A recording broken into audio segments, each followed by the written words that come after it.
I think, as you can see, we've got five good people here. 5 people that love America, 5 people that love their families, 5 people that care deeply about what's happening and what's going on.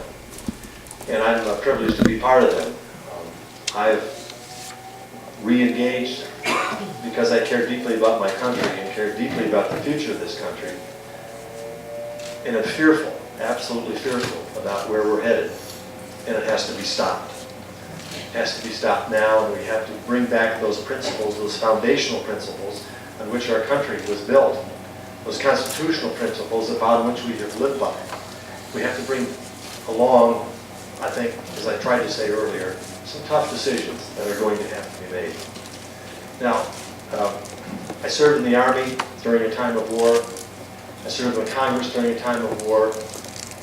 I served as ambassador starting 2 days after 9/11 in a time of war. I've been through this experience, served on the Defense Armed Services Committee, the Intelligence Committee.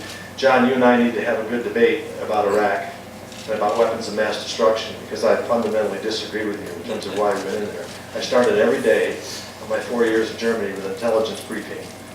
Not U.S., but U.S., German, collection of intelligence from everyone around the world, the French, the British, even those who didn't support us.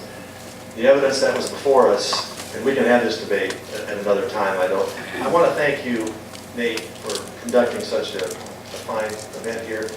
Todd, I would ask for a round of applause for you, but my time's running out.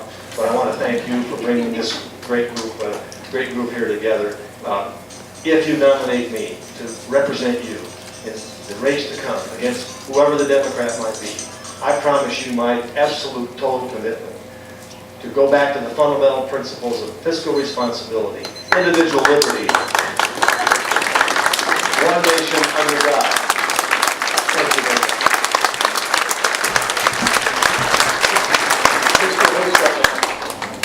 Thank you. I want to thank the Henry County Republicans for allowing us to come and share with you, and I welcome that debate. And the only 3x5 card that I will bring to that debate is the quote of a gentleman I served with, not necessarily under, but with.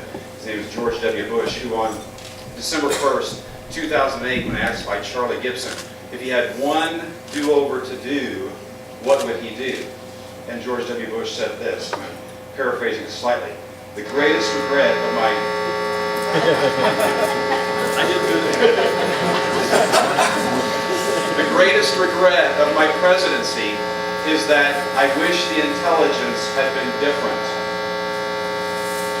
The intelligence was the intelligence that informed me to make the decision that I made. And that's why I made the decision. The president wishes that the intelligence he gathered had been different. I don't know what that means, but the intelligence was what the intelligence was. And we differed on that. And his Iraq survey group came back and said, Mr. President, not only were there not weapons of mass destruction in Iraq in March 2003 when you invaded, there had not been weapons of mass destruction in Iraq for years prior to that. It's my desire to bring to you service in Washington, D.C. that always does what is best for the United States of America, even when those decisions are very difficult, and even when those decisions pit me against members and leaders of my own party. Some people have asked me, what is the definition of leadership? And this is my definition. The definition of leadership is the ability to take people where they would not otherwise go on their own. Because if they went there on their own, then we wouldn't need leaders. It's my desire to be a leader and to help America get back on the right path, and I hope that you will join me in doing that. My name is John Hostetler, and I appreciate your support in May.